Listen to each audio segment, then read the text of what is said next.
30 गुणलाई जित्ने केही नि छैन खोटा ए माया त गरिस कान्छा बिना सधैँको पनि छौँ अलिकति नर्भस पनि छौँ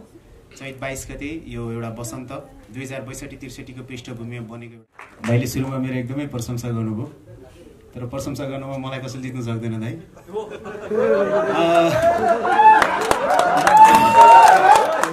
नीति कमजोर भएको देशमा तपाईको संविधान कानुनको कार्यान्वयन कमजोर भएको देशमा चेतना कमजोर भएको देशमा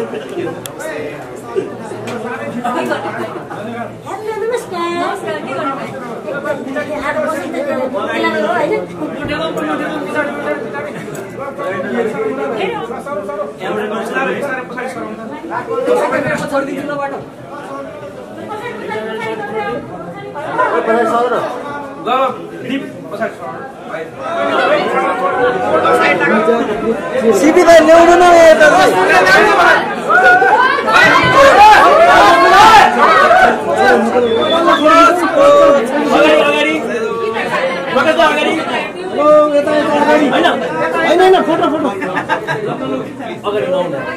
अगाडि नभए प्लिज धन्यवाद भाइ भाइले सुरुमा मेरो एकदमै प्रशंसा गर्नुभयो तर प्रशंसा गर्नुमा मलाई कसैले जित्न सक्दैन दाइ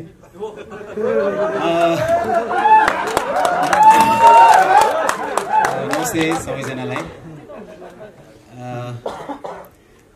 एकदमै भन्नुपर्ने धेरै कुराहरू छन् जस्तो पनि लाग्छ अब सबै कुरा भनियो है भने जस्तो पनि लाग्छ त्यसैले धेरै कुराहरू छैन तपाईहरुलाई धेरै धेरै धन्यवाद छ आइदिनु भयो माया देखाइदिनु भयो सपोर्ट देखाइदिनु भयो वसन्तको ट्रेलर रिलिज भइसकेको छ हुन त हामीले अनाउन्समेन्ट भिडियोमा पनि चलचित्रको कथा वस्तु चलचित्रको पृष्ठभूमि चलचित्रका पात्रहरू र चलचित्रले उठाउन खोजेको विषयवस्तुलाई हामीले हाम्रो अनाउन्स भिडियोमा पनि व्यक्त गरेका थियौं र ट्रेलरसम्म आइपुग्दाखेरि चाहिँ त्यो कथा अलिकति लम्बिएर तपाईले के भन्न खोजे यिनीहरूले भन्ने खालको बनेको होला र चलचित्रको भाषामा चाहिँ अलिकति कस्तो होला त भन्ने खालको कौतूहलता यो ट्रेलरले जगाए कि जगाएन भन्ने एकदमै नर्भस फिल भयो सो ट्रेलर जस्तो बनाएछ कि छैन भन्ने कस्तो कस्तो बन्यो भन्नु त एकचोटि तपाईहरुको चियर अप एकचोटि कस्तो लाग्यो मन नराख्दिनु न कस्तो लाग्यो जसमा वसन्तको माध्यमबाट हामीले शान्ति खोज्ने प्रयास गरेका छौं हामीले हाम्रो सपना खोज्ने प्रयास गरेका छौं हामीले हाम्रो प्रेम खोज्ने प्रयास गरेका छौं र हामीले हाम्रो सत्य खोज्ने प्रयास गरेका छौं सो तपाईहरुले पात्रको नामहरु हेर्नु भयो भने पनि शान्ति सपना प्रेम र सत्य मलाई लाग्छ हाम्रो जिन्दगी हाम्रो समाज हाम्रो देश हाम्रो भूगोल हाम्रो विश्व यही वरिपरि नै घुम्छ जस्तो लाग्छ मलाई र त्यही वरिपरि त्यही फेरिफेरिमै रहेर यसलाई चित्रण गरिएको छ ट्रेलर हेर्दा अथवा हाम्रो अनाउन्समेन्ट भिडियोहरु हेर्दा अथवा पर्सनली मैले काम गराए स्टाइल हेर्दाखेरि यो एउटा पर्टिकुलरली एउटा मात्रै विषय हो कि यो जातको मात्रै विषय हो कि अथवा यो मात्रै विषय हो कि भने जस्तो तपाईलाई लाग्न सक्छ तर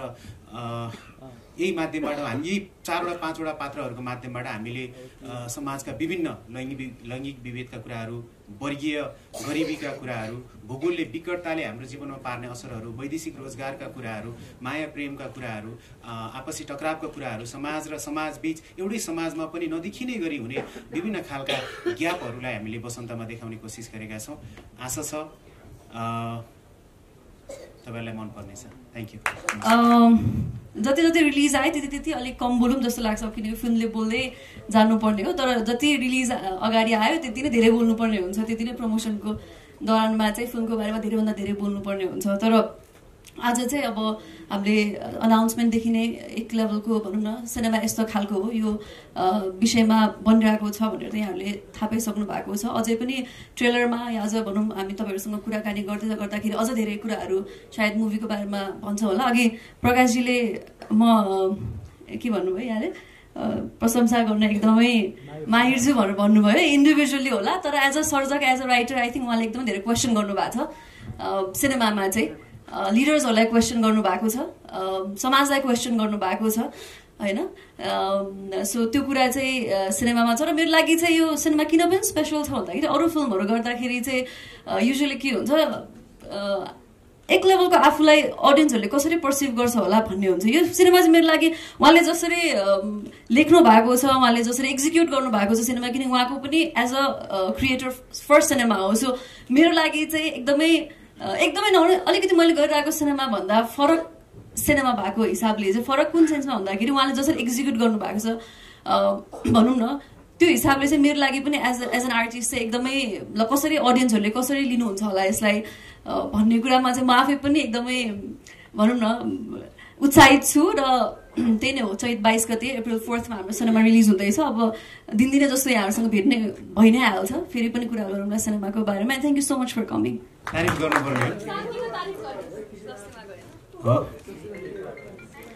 सरी है बब्लु यही छ। मृग नैनी आँखा, पिपल पाते ओठा, नाग बेली चाल, 32 गुणलाई जित्ने केही नि छैन खोट, ए माया त गरिस कान्छा बिना सधैँको। Thank you so much.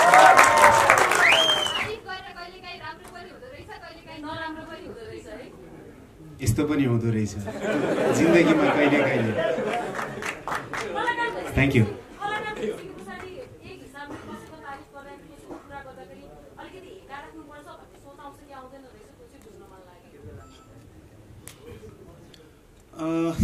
अब लाइफलाई त्यस्तो धेरै कम्प्लिकेटेड बनाउन त हुँदैन जस्तो लाग्छ मलाई। जस्तो तपाईँले भने जस्तो अब भोलि पब्लिकले चाहिँ तैँले कहाँ भात खाएको भन्ला होइन, अनि भातै नखाने भन्ने कुरा हुँदैन, त्यति साह्रै चाहिँ डिटेलमा चाहिँ हुँदैन। तर तपाईँले भने जस्तै हामीलाई हाम्रो समाजलाई के कुरा जरुरी छ, अथवा अहिले समाजको आवश्यकता के हो, समाज कसरी अगाडि बढ्नुपर्छ, समाजको समस्याहरू के हो भन्ने कुराहरूको चाहिँ हेक्का राख्नुपर्छ जस्तो लाग्छ। विचारहरू राख्दाखेरि, आफ्ना कुराहरू राख्दाखेरि, पब्लिकली राख्दाखेरि कहिलेकाहीँ हामी के हुन्छ भने जस्तो यहीँनिर पनि व्यक्तिगत रूपमा अथवा एउटा माहौलमा एक खालको विचार व्यक्त गरिन्छ। अहिले कस्तो छ भने चाहिँ कुराहरूलाई एकदमै डिटेलमा सुन्ने अथवा डिटेलमा बुझ्ने विचारहरूको एउटा सौन्दर्य हुन्छ कि कुनै पनि कुराको कुनै पनि विचारको एउटा डेप्थ हुन्छ। त्यो म चाहिँ कलामा काम गर्ने मान्छे, म चाहिँ भाषामा काम गर्ने मान्छे, मेरो कला अथवा मेरो शैली गाली होइन, मेरो शैली कलाकारिता हो, मेरो शैली भाषा हो, मेरो शैली सौन्दर्य हो, मेरो शैली विश्लेषण हो, मेरो शैली समीक्षा हो। म भनौँ न तपाईँले भने जस्तो कुनै व्यक्तिको अथवा कुनै अडियन्स मात्रैको, जनता मात्रैको अथवा दर्शक मात्रैको, नेता मात्रैको, सरकार मात्रैको, राजनीति मात्रैको होइन। म चाहिँ एउटा स्वतन्त्र सर्जक हुँ जसले समाजलाई पनि छुट्टै तरिकाले हेर्छ, जसले समाजलाई शासन गरेकाहरूलाई पनि छुट्टै तरिकाले हेर्छ, दुवैजनालाई हेर्छ, उनीहरूलाई पनि प्रश्न गर्छ र समाजको चेतनामाथि पनि प्रश्न गर्छ। सो तपाईँलाई भने जस्तो समाजले जे भन्छ त्यही भन्ने पनि हुँदैन र अरू कोही कसैलाई चाहिँ त्यो एकदमै राम्रो हो भन्ने पनि हुँदैन। सो हामी सर्जकहरू चाहिँ बिचमा रहेर तटस्थ बसेर, यो अहिलेबाट होइन धेरै पहिलादेखि नै सर्जकहरू कहिलेकाहीँ चाहिँ उनीहरूको आफ्नो धरातल के हो, आफ्नो रुट के हो भन्ने कुरामा कहिलेकाहीँ सर्जकहरूमा प्रश्न गर्ने गरिन्छ। म मात्र होइन, धेरै राम्रा धेरै ऐतिहासिक सर्जकहरूको पनि एउटा समस्या चाहिँ के हुनसक्छ भने खास ऊ के कसरी सोध्छ त कुराहरूलाई भन्ने एउटा प्रश्न चाहिँ सधैँ रहन्छ कि, किनभने उसले सबै कुरालाई विश्लेषण गर्छ, सबै कुराहरूलाई प्रश्नको नजरले हेर्छ, सबै कुराहरूलाई प्रेमको नजरले हेर्न सक्छ, सबै कुराहरूलाई सम्भावनाको नजरले हेर्न सक्छ। सो मेरो नजरहरू पनि त्यस्तै अरूको भन्दा केही फरक चाहिँ हुन सक्ला। तर तपाईँले भने जस्तो अब त्यस्तो कसैले केही भन्यो भनेर त्यही कुरा नै मैले सोच्नुपर्छ भन्नुपर्छ भन्ने हेक्का चाहिँ राखेर त्यति साह्रै लाइफलाई कम्प्लिकेटेड बनाउनु हुन्छ जस्तो एउटा सर्जक चाहिँ पक्षपाती हुनुपर्छ जस्तो चाहिँ मलाई लाग्दैन। जस्तो अहिले रिसेन्टली भएको घटनाले चाहिँ तपाईँको व्यक्तिगत जीवनमा कतिको असर परेको छ?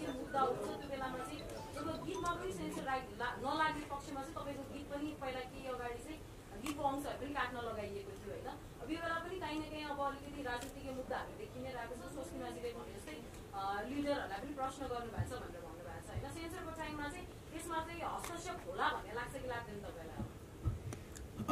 अब अहिलेसम्मको प्र्याक्टिसमा चाहिँ अब सेन्सरको नजर अब के कुरामा पर्छ भन्ने कुरा हुन्छ कि, जस्तो पहिलो कुरा त सेन्सरै गर्ने कि नगर्ने भन्ने प्रश्न उठिरहेको बेलामा चाहिँ अब सेन्सरमा भएकाहरूले चाहिँ अब कसरी हेर्नुहुन्छ, कुन विषयलाई देख्नुहुन्छ, कुन थाहै हुँदैन क्या उहाँहरूलाई चाहिँ कुन कुरा चाहिँ ठुलो लाग्छ अथवा कुन कुरा चाहिँ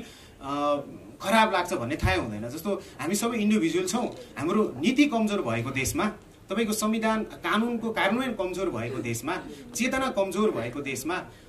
यस्तो हाम्रो जस्तो अस्थिरता भएको देशमा चाहिँ मान्छेहरूलाई चाहिँ सबै कुराहरू यो गलत हो भने जस्तो पनि लाग्छ अनि कसैले चाहिँ यो सही हो भने जस्तो पनि लाग्छ। त्यसैले हामीले यो अलिकति अस्थिर समयमा छौँ यतिखेर चाहिँ। त्यही भएर अब सेन्सरमा बसेका 5 जना होला, कतिजना मेरो पहिलो फिल्म हो, मलाई कसरी हेर्नुहुन्छ कसरी सेन्सर गर्नुहुन्छ प्र्याक्टिस छैन। तर मलाई लाग्छ अब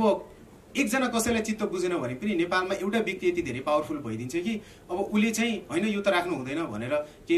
केही फन्डा झिक्दिन पनि सक्छ। अब अहिले मैले त्यसरी त सोचेको छैन, सलल्ल कथा नदी बगे जस्तो बगेको छ जस्तो मलाई विश्वास छ। अब कुनै पनि सर्जकलाई लाग्दैन कि यो पार्ट चाहिँ सेन्सर हान्छ होला भनेर, नभए त पहिले खर्च नै गरिँदैन नि त्यस्तो। स्वस्तिमाजीलाई थ्याङ्क यू।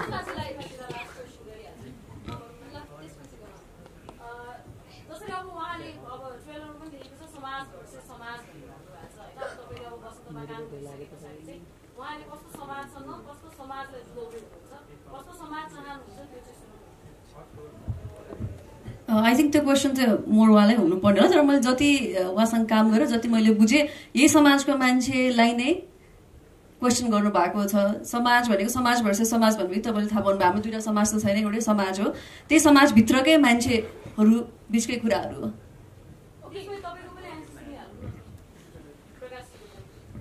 के थियो ए समाज फिल्म हेरौँ न है, सजिलो हुन्छ नि। Thank you so much.